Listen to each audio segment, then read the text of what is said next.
ન્યૂઝમાં આપનું સ્વાગત છે। સાણંદ નવા બાયપાસ પાસેથી ટેન્કરમાંથી એસએમસીએ દારૂ ઝડપી પાડ્યો।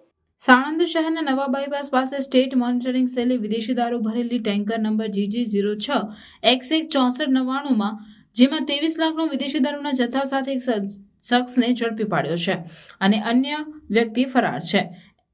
એસએમસીની રેડ દરમિયાન વાહન સહિત કુલ 37.42 લાખનો મુદ્દામાલ જપ્ત કરી 6 ઇસમો વિરુદ્ધ ગુનો નોંધ્યો હતો।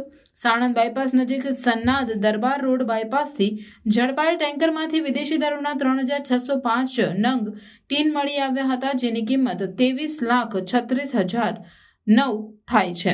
જેમાં ડ્રાઈવરની તપાસ કરતા એક મોબાઈલ કિંમત 5,000 અને રોકડ રકમ 1,850, જેમાં વાહનની કિંમત 15 લાખ મળી કુલ 38,42,859નો મુદ્દામાલ પોલીસે ઝડપી પાડ્યો હતો।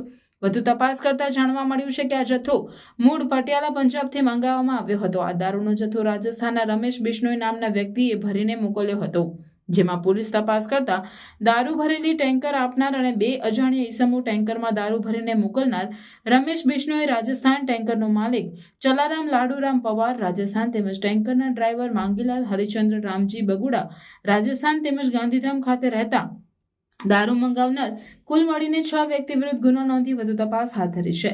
પોલીસ અનુસાર જાણવા મળ્યું છે કે ડ્રાઈવર માંગીલાલ ઝડપાઈ ગયો છે અને અન્ય 5ને વોન્ટેડ જાહેર કર્યા છે, જેમાં આ દારૂનો જથ્થો કચ્છ ગાંધીધામ ખાતે લઈ જવામાં આવ્યો હતો।